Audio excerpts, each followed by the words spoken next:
Welcome, everyone, to the SVK Network, or we call this now the Daily Restaurant Podcast Show. Well, we are excited today for another mouth-watering episode of our Daily Restaurant Podcast Show, however you want to say it. I'm your host, Jay Ashton, and today we're going to be broadcasting from Toronto. Right, Chef Alon? Give me a thumbs up. Toronto, right? He's there. This episode is extra special because we're going to be diving headfirst into the sizzling world of barbecue.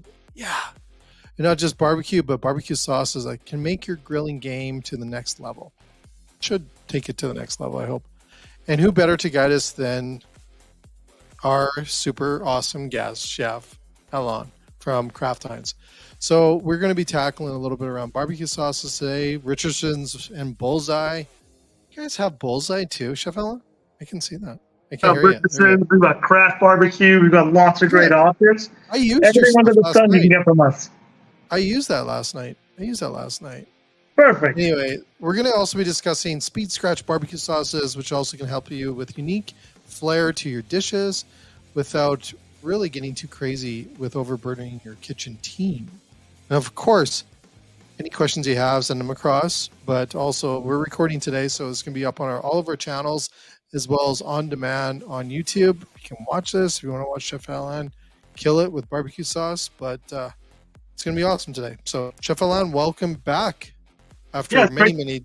You've been gone. Great to be here as always. Thank you, Jay. Really excited to have everybody with us.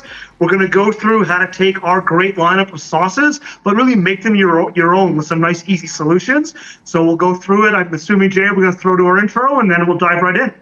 Well, you know what? We don't have an intro anymore. That was the old days. So let's we're here. We're here in the now. That's awesome. So we're good to start. That sounds fantastic. Yeah. So you know what we're going to do, Chef Alon? But instead, let's run a commercial just on our sponsors that sponsor the SVK Network. We're going to go to do that, and then we'll come right back, and then you can get right into the barbecue world. You did this last year outside, though. Yeah, last year we had better weather. We had. Is it raining? Is it raining? It might, so we brought it back in. Okay, that's okay. Anyways, we'll be back right after this. Here we go. It's not about turning on the lights, starting the grill, and prepping the food.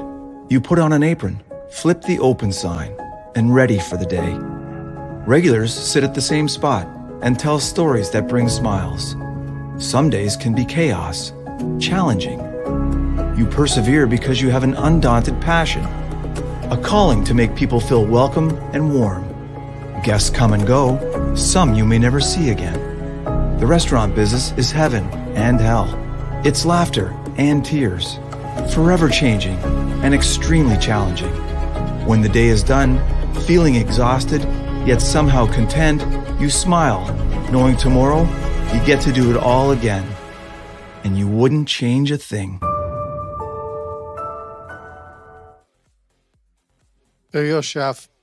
So, Chef, I have a question for you before we get started. Absolutely. What's the inspiration of Kraft Heinz having such a diverse range of barbecue sauces? Well, it's because they're all different. So it's not just that we're trying to compete against our own sauces. It's that everything serves a different purpose, which we'll kind of walk through today. Some of our sauces are really balanced. They've got the smoke, the sweet, the heat. Other sauces lean in that specific direction. So the Bullseye is that really flavor forward, lots of molasses flavor. The Dianas, they come in a lot of different varieties, from maple to spicy to the original, but they're nice and thin, but there's no smoke flavor. So if you don't want any smoke flavor, then that's the way to go. And then we've got the Richardson's Ultimate, which is, again, a little bit of everything. And we've got the Kraft, which is the classic that lots of Canadians have grown up with as their staple barbecue sauce. So it's all about having the right start for you, and then we got lots of great specialty sauces if speed scratch isn't what you're looking for, or even if you want to build from a more unique base. So Chef, how does one go about that then, picking that right barbecue sauce for their dish? You gonna show us some tactics maybe? Yeah, well, so we'll start with one that's really, really easy. So right now I'm working with our Kraft barbecue sauce. I've got a couple barbecue pork chops here just off the grill. If you want something that's fun and summery, an easy way is to incorporate a fruit that's in season. We're not quite there yet in Ontario, but fruit is still available. So what I've done here, I've heated up the Kraft barbecue sauce. I've got some apricot jam here, and this is a simple 2-part mix-in. It's as simple as mixing it in here, giving it a really quick whisk, And in 2 seconds here, I've made an apricot barbecue sauce. It's the kind of thing that now you can just spoon on. You're not trying to drown your dish in sauce here. You're just trying to give it something that's a little more unique, a little bit of dipping here. And then to complement that, I roasted off some apricots, just a little bit of honey. Again, this is just a 2-part mix-in. So we've got some apricots roasted with honey. We've got the Kraft barbecue sauce, which is a great all-around barbecue sauce. So if your establishment only really has 1 or 2 sauces, but you want your dishes to be unique and a little bit different, but still run a barbecue sauce as the sauce base, that's when something like this, the Speed Scratch, is an awesome fix, right? If you have a breakfast program, if you do brunch, you have jams online anyways, or just bring in a jar. It's an easy way to do it. Very cool. Now, is there some dishes that don't go really well with barbecue sauce that you recommend? Like a dish that I would never put barbecue sauce with. I mean, it's all about the flavor you're trying to create, right? I mean, I would imagine that you wouldn't be rocking your barbecue sauce with your favorite sushi, but you could make, like, you know, a smoked aioli with a little bit of barbecue like theme and essence in there, and you can make something that will be really tasty. So I find there is no rule in never in cooking, Jay. It's all about finding that right balance. Okay, perfect. I like throwing it on the cutting board too. Yeah, it's easy to see. The plates don't get in the way, and I'm not running back and forth. See, I'm learning. It's not my first day on the show. I think Dan didn't want to do dishes. That's also a fact, but I would never make them anyway. Another really great Speed Scratch option, we have our Richardson's Ultimate Korean Barbecue Sauce. Our Ultimate Korean Barbecue Sauce is a fantastic starting point if you want to play with some Korean flavors, but you don't want to bring in lots of extra ingredients. It's really great out of the bottle and ready to go. But if you want to take that starting point and really amp it up, I've made a fun paste here. I didn't want to rock the Vitamix here in front of everybody and make a lot of noise on camera. But we have here, I have some gochujang paste, which is a fermented Korean chili paste. I've got some garlic, some ginger, some lemongrass, and even a little chunk of peeled Asian pear that I blitzed in the blender. And now I'm just going to take a big heaping tablespoon of it into about 2 cups of barbecue sauce. And this is going to make a fantastic marinade and even a finishing sauce for our short ribs. We've now taken the sauce. Our sauce is not spicy. It's very accessible, very approachable. But because of that, if you're looking for that spicy profile, again, that's where we're talking about Speed Scratch solutions and things that you can do. Now, you can tell just by looking here, it's lightened up in color. I'm not sure if these specks of red from the chili are coming through from the gochujang, but this serves 2 different purposes. I use this as a marinade for my Korean short ribs that I just grilled off the order, and even as like a nice little finishing drizzle here to add a little bit of sauce back on. I know they've been sitting on the board here waiting for us to go live, but I've got my cucumbers, I've got my scallions, a little bit of radish here. And so Speed Scratch basically, it really just comes down to cooking. Everybody's doing this all the time. It's about that head start. You don't need to bring in all these different ingredients. If you want to play with something new, something that's innovative for your restaurant, you don't need to start from scratch. Take the help, use a finished sauce that you're starting with, and then easily make it yours. That counts as, made in house. You're doing that little tweak to something that you're bringing in, saving your team the time so they can focus on the details. And that is what is always important. Now, chef, do you find that restaurants and chefs in their restaurants and stuff like this need to experiment kind of with the Speed Scratch model? Absolutely. I think people think that, I don't have the time. I don't have the back of house capabilities. We can't do X, Y, and Z. Whether it's, I want to focus on something I saw on TikTok that's a trending flavor like Korean tacos or Korean fried chicken, or, hey, everyone's doing all these great aiolis, but I don't know where to start. Start somewhere that's halfway up the line. Because if 90% of the work is done, and that's really that halfway part is that finished sauce. It sounds like you still need to add a lot, but you're not cooking, you're not really reducing a lot, you're not trying to develop all these extra flavors. That's already in the bottle, and now you're just playing with your preference, trying to hammer it down to what your local clientele are looking for. If you've got a lot of spice heads that are always coming to your restaurant, you can take a finished sauce and up that spice level and make it yours, right? You can add more, you can lean into the garlic, lean into more ginger, lean into more lemongrass on a lot of ethnic sauces, whether you're using like a Diana's teriyaki or the Richardson's Korean barbecue. They're great starting points to really springboard off and say more of yes I can and less of I want to, but I don't think it's possible. Speed Scratch is a great way to turn what is impossible to what is possible and easily achievable for your restaurant. Yeah, I agree. And I would assume a lot of people, and as chefs are, I think they stick to their barbecue sauce. I don't think a lot of people like change their barbecue sauce. So they've been buying craft barbecue sauce forever. They're probably not going to change it. So by adding different ingredients into it, they're really not increasing their inventory anyways. And that's what's super important as well, right? It's not about having five versions of a barbecue sauce on your menu that need 5 different bottles, that you need all your shelf space. You're worried about finishing bottles for that low-moving SKU.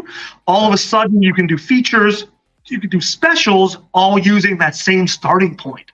And if you're using the craft barbecue, if you're using the Richardson's Ultimate, I wouldn't recommend bringing on brand new 4, 5, 6 different SKUs. Start with Speed Scratch, take what you're using and turn it into something new, because the flavors do change quite a lot once you start adding in these flavors. They become recognizable and familiar, but different enough to be new. Now, Chef, I think also people can add a little bit of those, like you're saying, adding ginger, different spices into it. They could add that on their menus that increase the value just by using a word and a simple ingredient in the barbecue sauce, right? So it's not always the bullseye barbecue sauce, but you can actually add something in there to change that title up on your menu and increase more value. Yeah, brilliant. Look, when you're doing those Speed Scratch items back at house, it's prepared in house. That is like that. That is what you're doing. You're preparing your sauce. So that's a great adage that a lot of people are looking for. A lot of people do love to see those big brands and those flavors they recognize. The Bullseye barbecue sauce, the Heinz ketchup on the menu. But if you're not branding your menu and you want that prepared in-house feel, Speed Scratch is a fantastic way to start. And these were, I would say, the more complicated, even if you want to call it that, they were very simple, of ways to do Speed Scratch. So let's cut to commercial, Jay, and I'll show a different style of Speed Scratch that is even easier than this. Okay, yeah, let's do that. We'll be right back after this. Here we go.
So welcome back, everyone.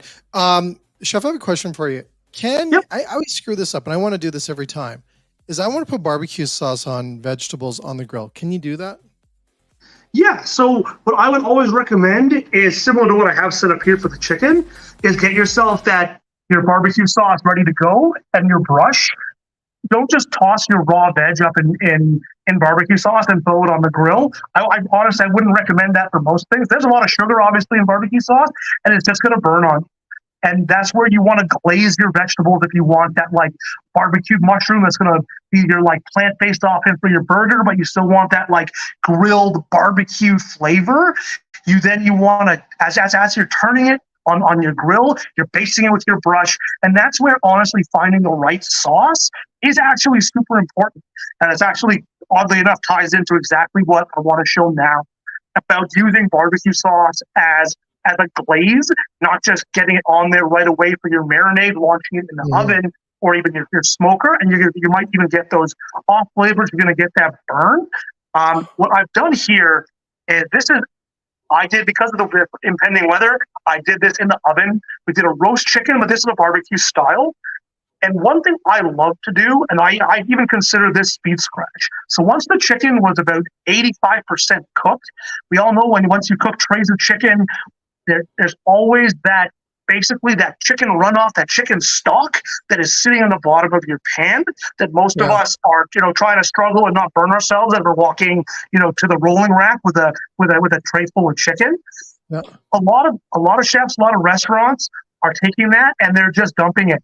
What I love to do with it, which I did for my glaze, I took that runoff, that stock, mixed it into my barbecue sauce, and I fortified my Diana's maple barbecue sauce here with that chicken stock, with that chicken runoff that's in the pan.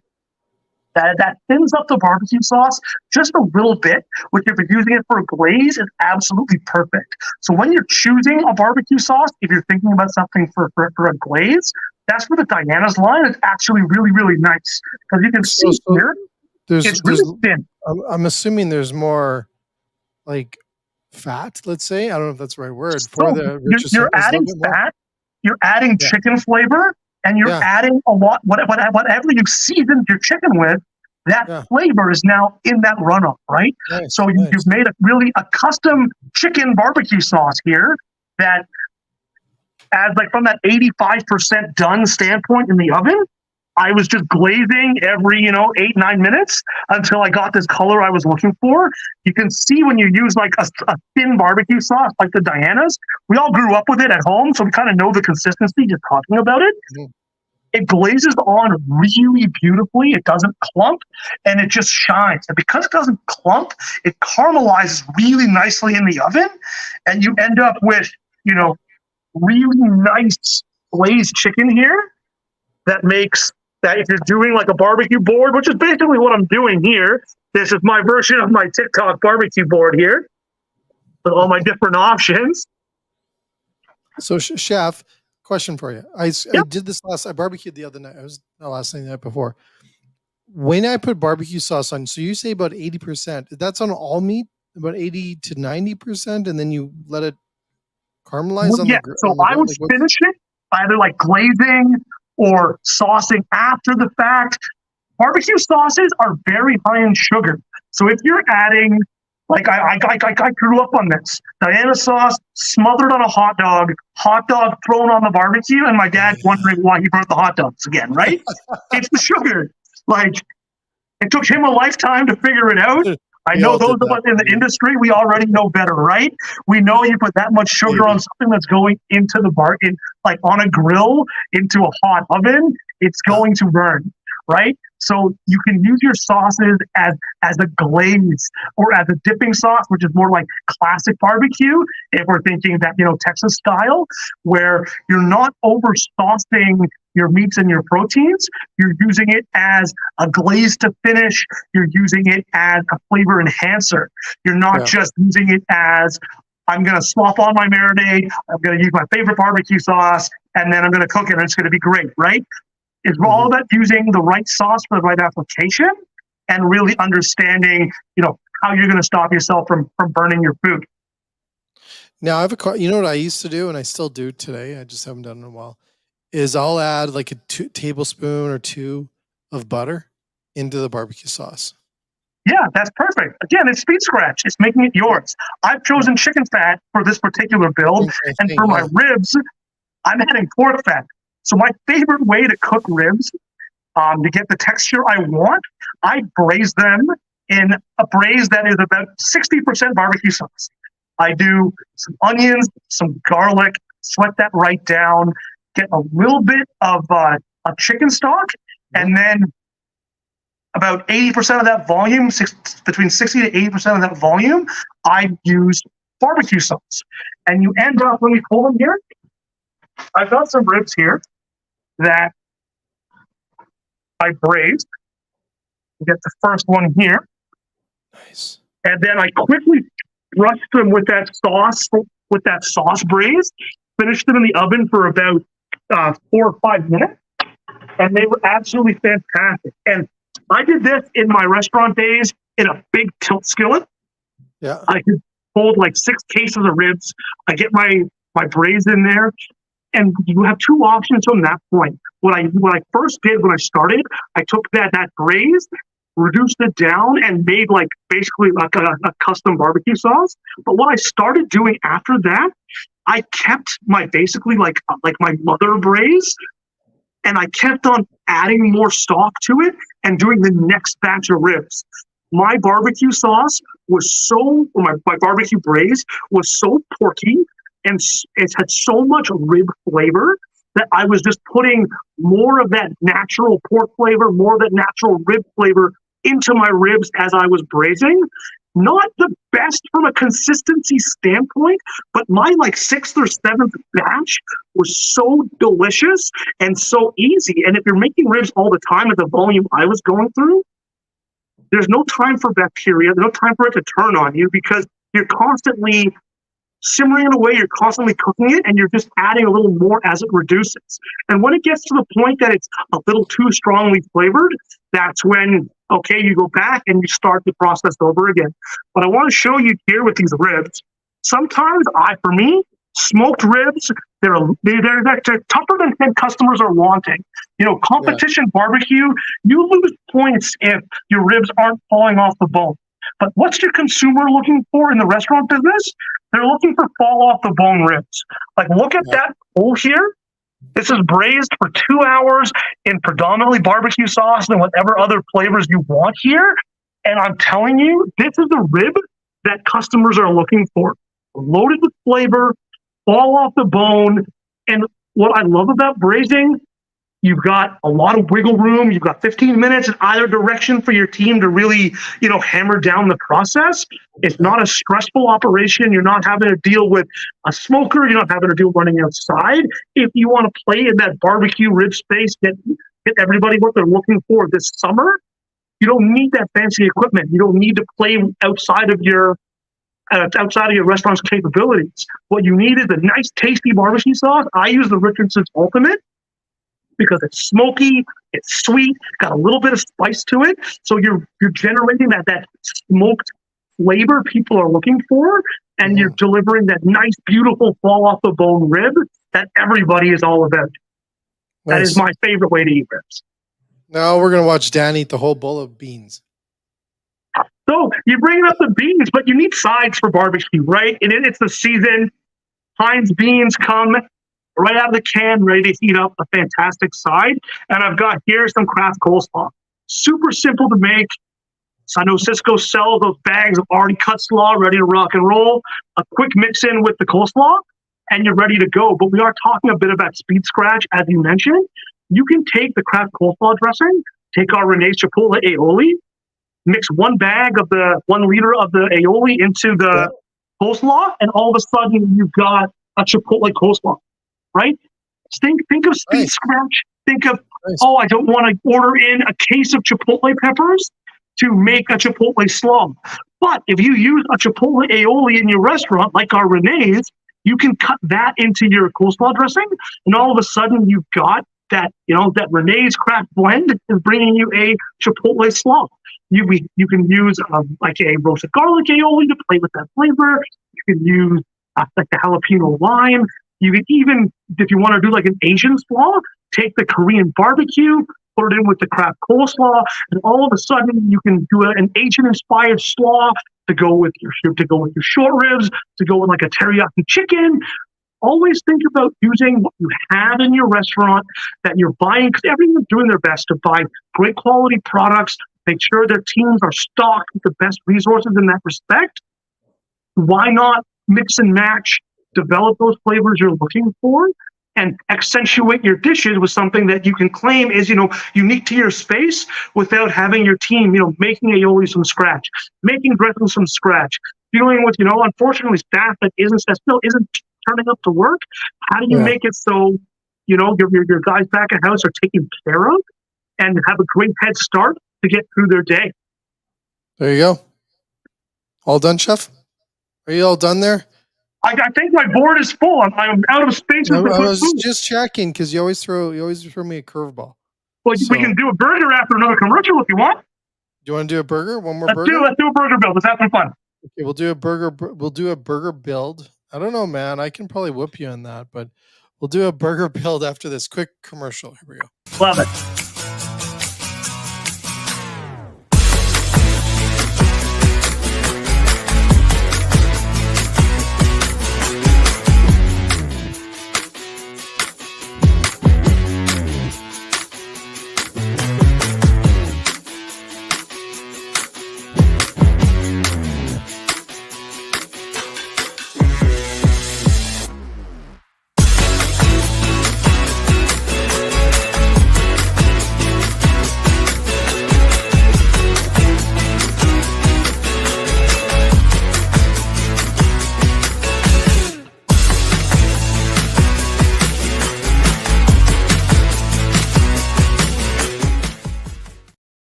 There you go. So, Chef, you think so? Give us one tip of the burger with barbecue sauce. Give us a tip I haven't heard before.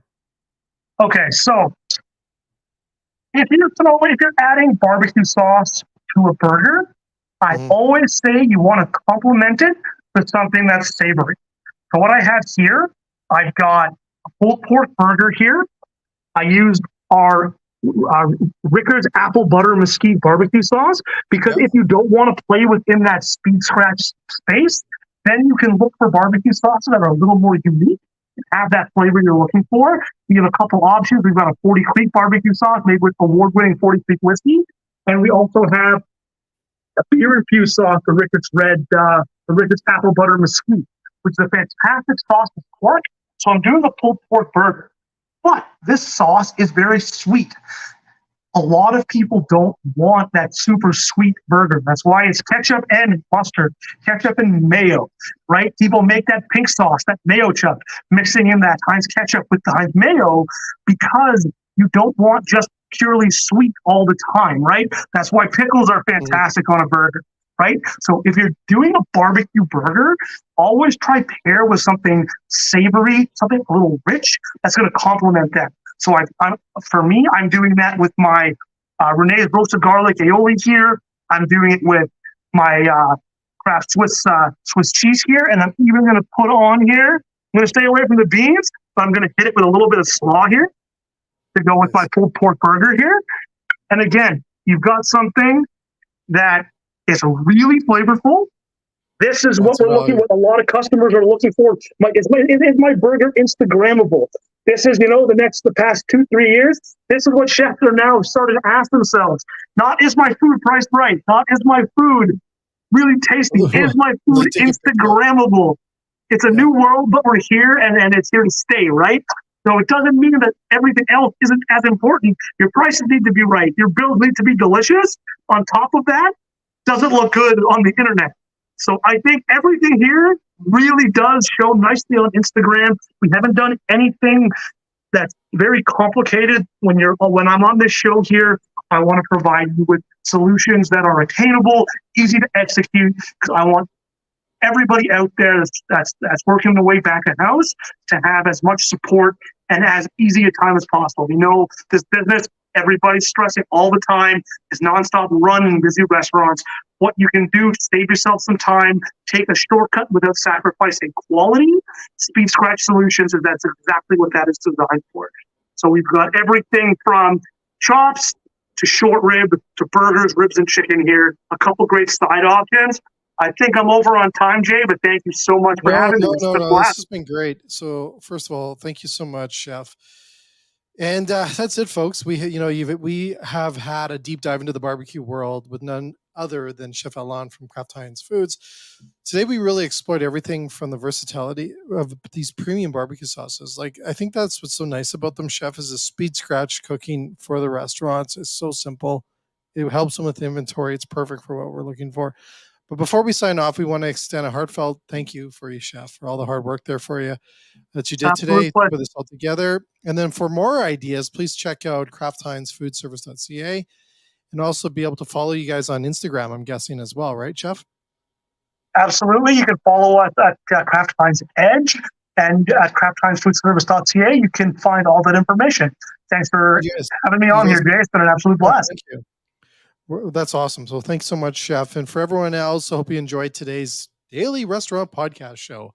And as always, we appreciate your support and look forward to serving up more culinary conversations in our next episode. Till then, keep grilling, keep sizzling, and also stay safe, stay hungry, and start cooking up a storm. Thanks so much, Chef. To everyone else, have a great rest of your day. Cheers.